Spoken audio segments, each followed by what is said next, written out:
Brought to you by Knights of Awakening. This is the Labyrinth, and yes, I've changed the tint and contrast on the camera. So I started experimenting with a little bit of the lighting changes on my camera for these videos. I've gotten some good responses, I've gotten some bad responses. Ultimately, I think it's better to be able to see my eyes and see my expressions clearly than it is to have that dark and moody atmosphere, which I do kind of like to portray with this. I think it's fitting for magic and mysticism. Ultimately, no shame in this. I have two hats such as this. Two of them.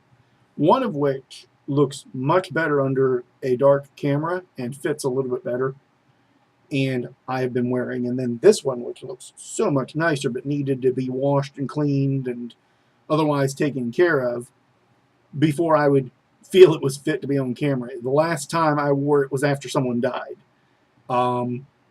Kid you not. And it still had some sweat stains and things like that on it. From years and years back, I hadn't taken the time to wash it. I don't know if that was sentimental. Maybe a little. Or if it was laziness, maybe a little. Or if I just had a whole lot of other things to do. Yeah, definitely a lot of that. Regardless, this hat has been washed. It's a lovely hat, isn't it?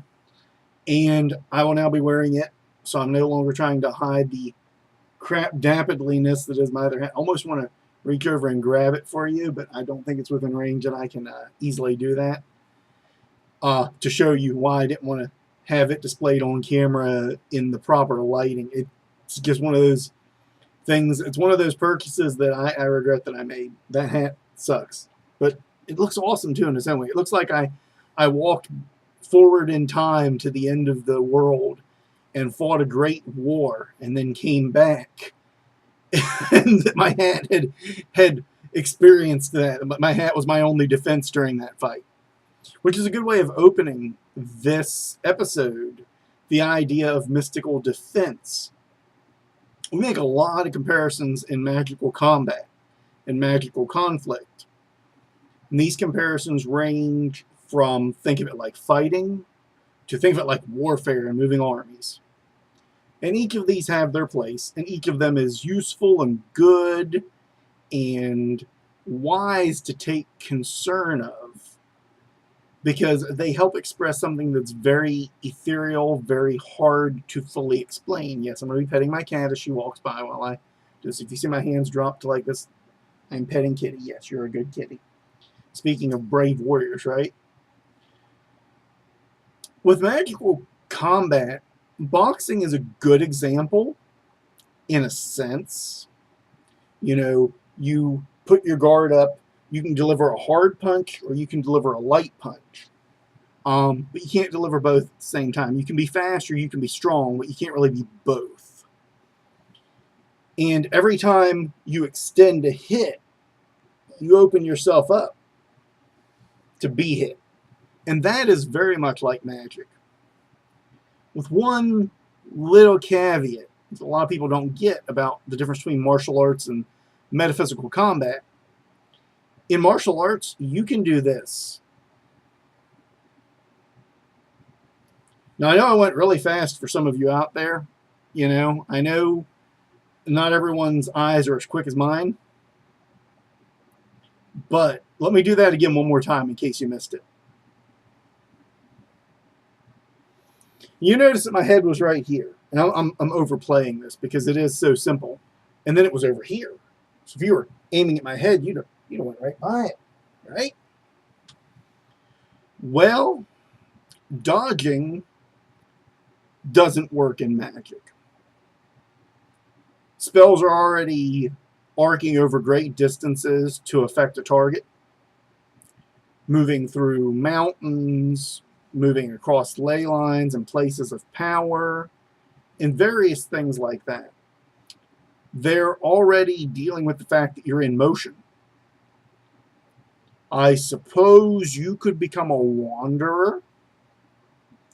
You could devote your life to being in movement to try to avoid the hit. Who wants to do that? And that's kind of cowardly, isn't it? I think it's cowardly. I don't know.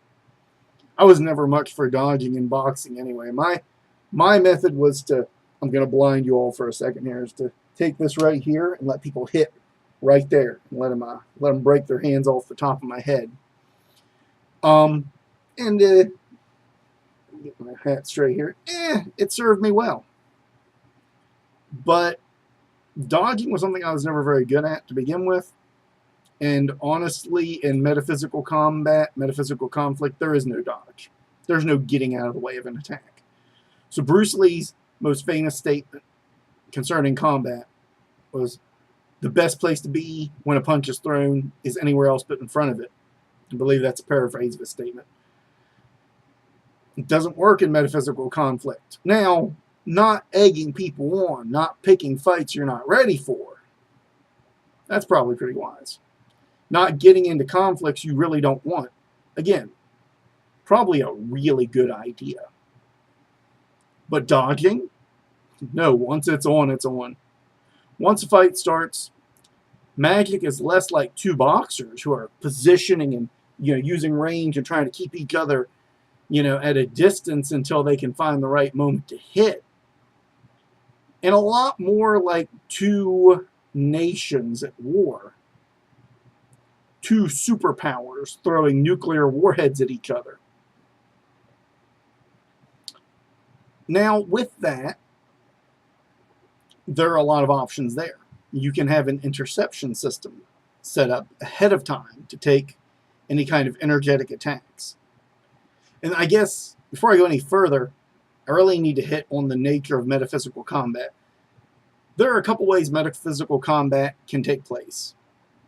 The first one, the one most people are familiar with, is energetic combat. You cast the spell goes out. It hurts them energetically. It affects their energetic body and then has a repercussion usually on their health or their luck. That's one method.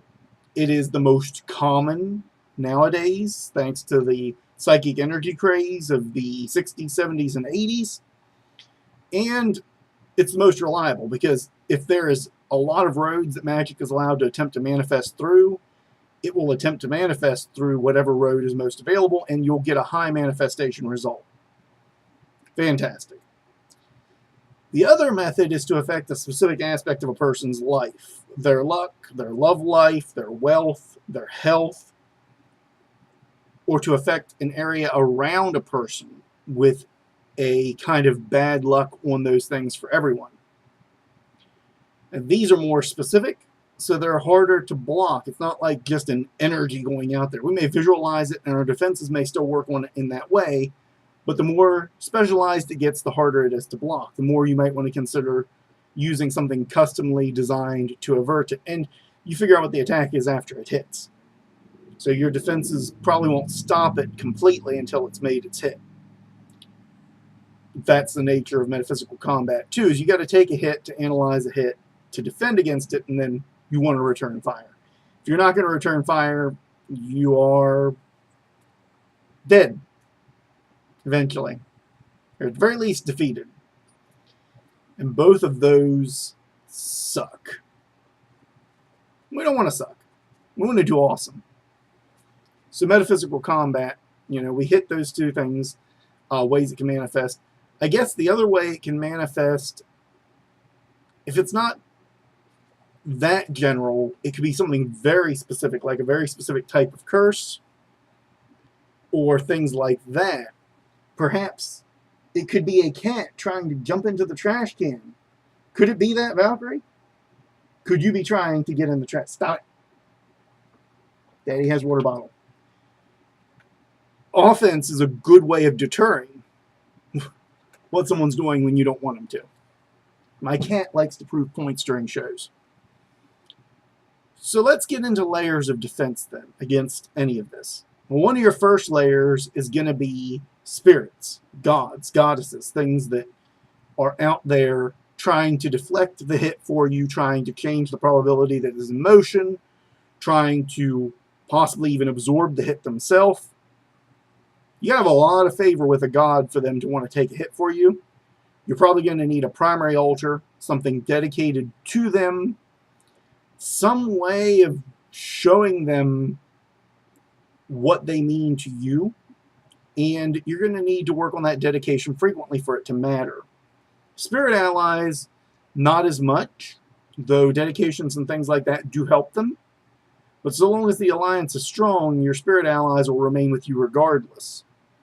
Spirit guardians, everyone's got guides and guardians that will try to step up, but if you haven't made strong bonds with them, they may not be that strong, or they may be willing to let you take a hit because they feel like you need to learn. A lot of us need to learn these days. You know, that's what this show is about, is helping you learn what you don't know. So these kinds of things are good, and they're your first layers of defense. Your gods, your goddesses, if you don't have those, spirit guides, allies, things like that. If you don't have those, your next line of defense is going to be physical defense methods, wards, and talismans put up on your walls or altars. Spirit bottles to kind of divert negative spirits away, or to trap negative spirits that you cleanse out frequently. Sympathetic magics like using railroad ties or rusted nails in bottles could be a good ward off if you were to surround them with salt. These are very base physical magics or complex talismans that are created over long periods of time. You might craft the talisman in an hour, but it might take you a month to really get it perfected. And I call them talismans because that's really the way I see them. They're a talisman. You may hang them on the wall, but a ward like that is a talisman. The next line would then be things like your altars. These are a little bit more sturdy. They are not on your walls or in your corners of your house. They represent something a little bit more on the inner line. Talismans that you personally wear, things like Mjolnirs and rings, necklaces, hats, whatever, that you've enchanted to defend yourself will be your next line after that. And then, after that would be ethereal constructs, like spells, attunements, and such, that you put up. Warding spells, banishing spells that are designed to last a longer period of time, like a continual banishing spell. These things don't have a physical anchor, so they're one step closer to your spiritual body. And these things often, if they're not keyed into it, don't help against certain types of attack. So a lot of things like Mjolnirs and necklaces that are built to defend work great until someone casts a general bad luck curse on the area. At which point you want to have other things, positive talismans, positive spells in motion to help with that, because they're not aiming at just you. They're smarter than that. I mean, come on. If you can't hit a target, or if you think you might have trouble hitting a target, then you hit the area around it. So a really good mystic who's good at what they do encourages good growth in the area around them. They encourage positive outcomes in the world around them, in their town, in their home. They're doing spell work daily or semi-daily, especially if they expect an attack, to ward that off by getting a positive flow of events in their favor. So that negates the bad luck works. Because if you've got good luck hitting everything from health to finances and everything else, what's bad luck going to do? You know, you got 800 in your good luck category, and you got, what, 5 in the bad luck? The person's going to cast 1 spell, maybe 2. How many hours are they really going to put into it? How much good is it really going to do them?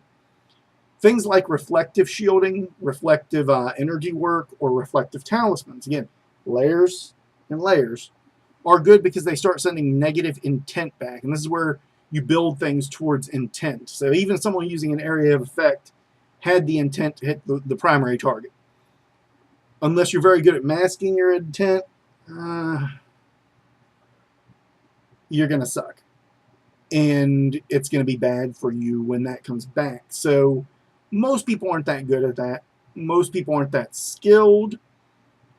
Generally speaking, if your talisman work and your spell work and your shielding, and when I say shielding, I mean like those those shields that are attunements or that are manifestations of a spell or part of an altar or a ward that you put on a wall, a talisman that you have in the home. A talisman for the home, we'll call that. If all of these things are built to reflect too, that's really good because that'll send it back. But reflection also uses up some of the energy of the talisman. So a talisman that reflects takes more power and effort to create than one that simply defends, because defending, you're just shorting the energy out. Okay, whereas reflection, you've got to take it, pull it, kind of like Aikido almost. You got to take that hit and reverse it back onto them.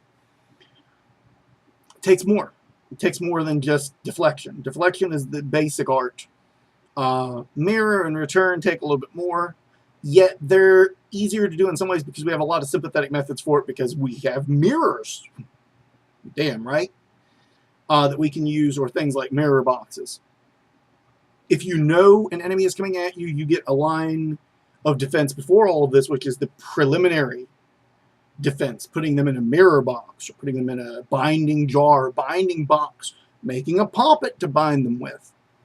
All of these things I have used, and when I suspect the need, use again as needed to subdue my enemies. Why? Because I like to win the fight before it starts. So when we get to your last layers of defense, wow, that took a while, right? Your very last layer of defense is going to be your aura, your natural energy that you pour out. And if that is strong, a lot of people forego any other layer of defense. 20 years I've been doing this. 20 years of learning every damn method I could.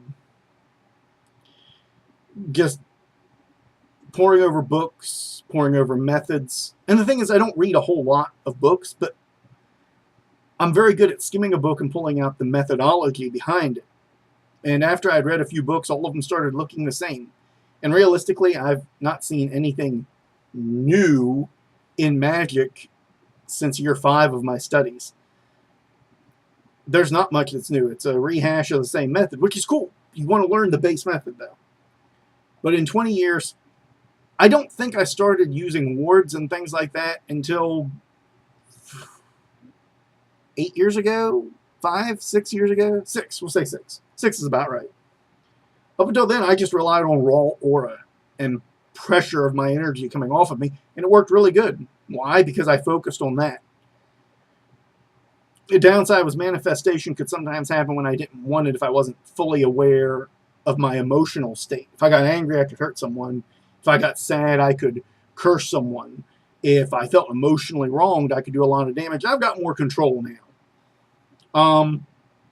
But after I gained that control, I recognized that my aura became calmer and less like fire as you would, more like water or ice, or even a steady pressure of wind when I would use it.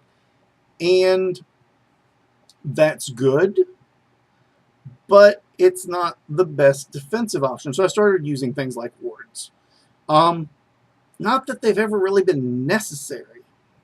I've always warded homes since that time frame, I should say. I shouldn't say always, but since then I warded homes, used things like the combat altar to deal with situations like that.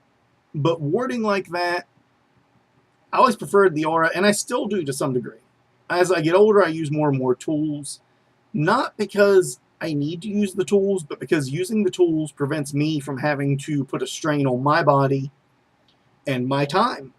The one thing I can never get back is time. So if I can use a tool in my work and I get as good a result or better than just raw focus, then I use a tool.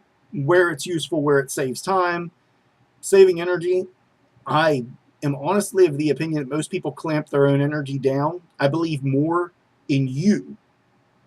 You're listening out there. I believe more in you than you do. I believe that inside the human soul is an infinite wellspring of power that you're not tapping into. I believe you have the power of gods within you. But I also believe you've lived in this society and learned to restrain and constrict and just avoid using it at every turn. So while I believe you have that power, I believe you might not be using it, may not be unlocking it fully. And the result is that I can see that a lot of people, feel that need to use tools for everything. I have nothing against that, but I believe that's more of a limitation of your psychology at that point and your willingness to expand into those arts. Now, this is for the practitioners. For those people who use magical tools in the same way that I use a can opener, because I could open a can like with a hacksaw, but a can opener is more efficient. That's awesome. I have nothing against anyone who does that. That's fantastic. You buy pre-charged crystals or spells that people have done or talismans they've made. That's great. That's not what I'm talking about when I say, that you're underplaying yourself with that infinite energy. You're not seeking to better yourself as a mystic, as a wizard, a sorcerer, whatever you want to call it. So that message isn't for you. And if you're tuning in, you're hearing this, you're like, oh, wow, does that mean I don't stand a chance? Well, tools will work good against anyone who is not solely dedicated to your downfall and a professional in this. And let me say, maybe not a professional. What's the word I'm looking for? Expert, a master of these arts. The person practices this day in and day out. And they've dedicated a space in their home to your downfall. You have an altar. It's the FU altar that stands for fantastically unbelievable. That you've angered a practitioner to that degree where they're giving you a spot. Tools will work against anything but that. And even then, so long as they don't keep the FU altar up indefinitely, most tools will defend for a period of time against that. The problem is now you're getting into a race of tools with someone who makes tools at that point. You're getting into a race of methods with someone who's going to go, oh, I see they have not died yet. I'll need to work on that. If they're keeping tabs on you to that degree and they are continually working on an altar to strike at you, you will need to either learn the arts yourself and implement something more than talismans and things like that over time, or you will need to seek someone better than you who does this all the time, because eventually the best tool is going to wear down against that. Now, even a reactive tool is one that strikes back. It doesn't just shield, but it reflects and attacks. Things like that are going to buy you more time, and it might ward away someone who really didn't want the fight. It's funny, but even in magic, a bloody nose does a lot to stop things. You bloody someone's nose, and they're like, man, I don't want to do this again. I got my nose bloodied. And if they're not someone who really wants you dead, a tool like that will do its job. If they want you dead, that means they're willing to die to kill you. At that point, you got a fight on your hands. You gotta put them in their place where they have suffered enough that they no longer want to die to hurt you. The consequences are far too great. Or you got to kill them. Yep, those are your options. And most tools won't have that kind of power. To give a thought, if I was to make a tool with that kind of power, it would take me at least a year of months' work. So if I dedicated a month each month to it, it'd probably take me a year to make a tool like that. I don't know any practitioner that makes tools on that level. I know a lot of people that make a lot of big, bold claims. And yet, I get a lot of emails from people who buy tools like that. They're like, yeah, this didn't do what I needed it to. Do you have anything that's more powerful than that? I'm like, I don't know. I haven't seen that. So, I don't know. I'm not picking on other practitioners or their claims. That's not my job or my goal. My goal is to inform you. I kind of went on a tangent. Good gods, how did I do that, right? Okay, that tangent aside, the last layer of defense is your aura, and then your body. Your body is your last line of defense. When your body dies, the fight is over. Yeah, right? What a way to go, too. Killed by magic. But that's it at that point. Your body is your last line of defense. The air you breathe in grants you energy continually. When you stop doing that, you're done. So your last line of defense is your physical. But that also extends to things like luck and wealth. Someone who has $1 million or $1 billion is way harder to kill. By poverty, at least. What are you going to do to put that person in poverty? So that's a heck of a last line of defense. What did you do? I put a curse on them. They're having bad luck. Oh, look at that. They lost $100,000. Yes, I landed a good hit. They don't care. What do you mean they don't care? It's $100,000. Yes, well, they wipe their rear end with that and use it to light their cigars. It didn't impact them. You've given them a mild inconvenience. Yeah, that's the other thing, is your positioning in life.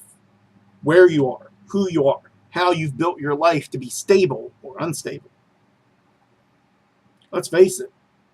If you're living in a place where you don't know that you have security and safety and options to keep you there well, happy, and stable, that's a weak point. That's a last line of defense you don't want to rely on, huh? And it probably cuts off other lines of defense too, like hanging up talismans and things like that. That's not to pick on people that are in that situation, but know where your lines of defense are. And hey, you know what? Maybe you need to strengthen the lines that you have at that point. At that point, I would have to go the role of a cleric, as it were, a holy man. I would have to be working with gods nonstop and working with spirits indefinitely if I was in that weak of a position to where I couldn't rely on my own methods, my own tools, and things like that at all. So that's where you get in your last line of defense, and you got to gauge whether or not that last line of defense is going to serve you, or if it's got to that point, if it's too late. And it could be either. And there's no shame in either. Everybody lives different lives. There was a point in time where my last line of defense as my home would have been a terrible one. Terrible, terrible. Not so much now. I bettered my life to prevent that from being a weakness. But that's life. And you need to be honest with where those strengths and weaknesses are. The last line is your body. Very last line, right before that, home and things like that. This means you got to know what you can and can't do. You got to know how many hours you can put in a day working out when it's too much and you're going to start pulling tendons or create the risk where magic could use the opportunity, versus how little you should do and when it's so little that you're putting yourself at risk for other things like disease and illness. You got to gauge that, determine what you need to do in your life there. Most people, the big weak point is finances. Undoubtedly. I have said before, and I'll say again, we're all one bad day away from homelessness, and we don't believe it. It doesn't matter if you have $20,000 or $30,000 in the bank. One bad day could empty that account, and you could be evicted or your home repossessed. One good computer filing error could do you in. So unless you're in the millions or billions of dollars set back, you're probably not as defended there as you'd like to hope. And therefore, you want to make sure the defenses before they get there are solid. Now, thinking about this, looking at the tattoo, and I have no good way of showing my Mjolnir tattoo on my shoulder with this shirt. And the other shirt, just the sleeveless shirts I hate. I don't look good in them. They don't look good on me. Anyway, I keep a Mjolnir tattoo right here. And I always joke when I leave the house, if I do forget this, like, well, I guess the only Mjolnir I've got, if anyone manages to take that one, you know, they've earned it. That's a heck of a last line, too, is putting seals and protections on your body. That's a really good use for tattoos. Like, not even kidding. A Vegvisor, it's a good tattoo for that. Helm of All is a good tattoo for your body. These are good defensive options for that last line of defense, because that engraves it mystically into the body. It means the spell has to contend with a spell that is physically rooted in a human talisman. That's just awesome, in my opinion. So that covers lines of defense. I hope it has been enlightening for you. Hope it's giving you something to think about. Those who talk with me in private about my videos and what they think of them, let me know. Did you like the lighting better? Did you like it worse? Were you glad to be able to see my eyes? You know, did you prefer the other one? Was the drama more enthralling to you? Or was it a little cheesy? It's okay if it was a little cheesy. The content's what matters, but if it was a little cheesy, then I know to never go that road again. I want to thank you for your time. As always, I want to thank you for your time. If you like the video, like, share, and subscribe. Share it, especially. Word of mouth is how we get out there. If you don't like the video, do not like or share it. Maybe share it if you don't like it and tell people how crappy it is and they can judge. I guess that's kind of selfish of me. Don't share it if you don't want to. Be true to yourself. That's what it really means. To awaken the night within.